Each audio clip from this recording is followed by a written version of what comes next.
Hello and welcome to Teachings in Education. I am your narrator, Frank Avella. In this presentation, we will be covering several different topics related to critical thinking. Let's begin with a basic introduction. The ability to critically think will enable learners to analyze information and make reasonable judgments. One of the main purposes of education is to foster critical thinking in their students. There are many uses for critical thinking. Functions of critical thinking include career and job skills, self-reflection, economic understanding, independent learning, and more. Also, epistemic beliefs play an important role. When students believe in their abilities, they perform far better than those that do not believe in themselves. Critical thinking is ultimately about deduction, reasoning, and logic. Deductive reasoning challenges the mind and keeps it fit. Next up, exactly how do you define critical thinking? Well, critical thinking has been defined in a number of different ways. However, there are some commonalities from the various definitions, and the ability to evaluate information is a common defining factor. Rational people are described as critical thinkers. These thinkers are also open-minded and informed by evidence. Some researchers define critical thinking as a skill, and that skill is seen as an umbrella term that includes analyzing, applying, and conceptualizing information. And lastly, critical thinkers are the type of learners that are self-regulators. These are learners that are able to control their own thought process and their emotions in times of stress. Next up, why is critical thinking so important in life? Critical thinking breeds self-awareness. Individuals that are self-aware are able to recognize their own biases and assumptions and become better for that. Critical thinking is actually a technique used to make better decisions. Critical thinking is used in a methodical way to solve problems. Being able to effectively solve problems is needed in any and all walks of life, whether it is raising children or running a business.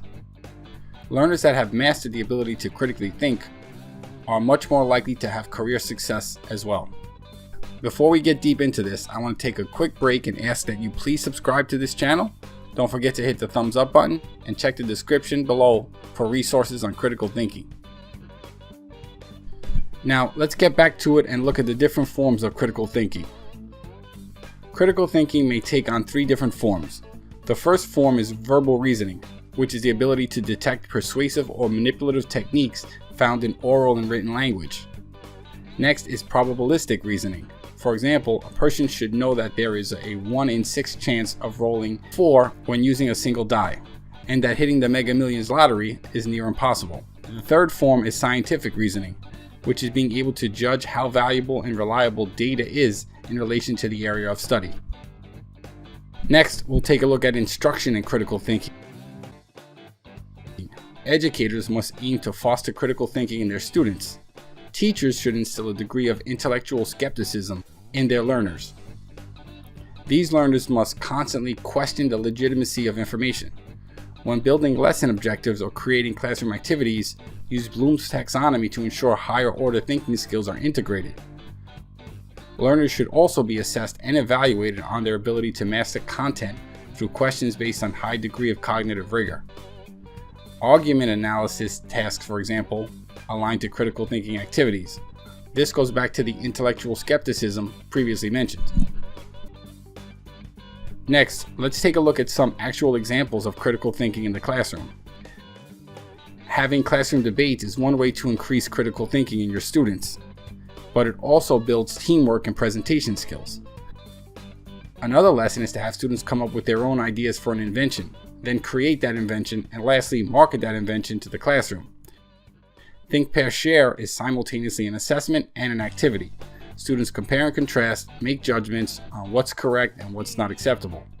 Teachers may have learners analyze or create their own political cartoons. Students have to either draw meaning or inject meaning into these cartoons. Creative educators find ways to incorporate riddles into their course curriculum. One great example that I've seen is integrating riddles into teaching poetry. Gap fill-in may be the best known lesson focused on critical thinking. Students simply fill in the steps taken to arrive at a solution. They must also provide evidence. And now on to the last section of the presentation, development of critical thinking skills. First, let me point out that learners can develop critical thinking in several ways. One way is to teach students to follow the evidence And for this to occur, students must be determined in their epistemic beliefs. They must believe that they can be successful. Next, learners should be encouraged to ask as many questions that come to their minds. The more inquisitive in nature they are, the better critical thinkers they will become. And lastly, the development of metacognitive learning strategies will help students understand how they learn and will help them develop confidence in their ability to successfully think through difficult problems. Now, right now, I want to say again, thank you for your time. Don't forget to subscribe to this channel, hit that thumbs up button, check the description for resources to critical thinking. Thank you.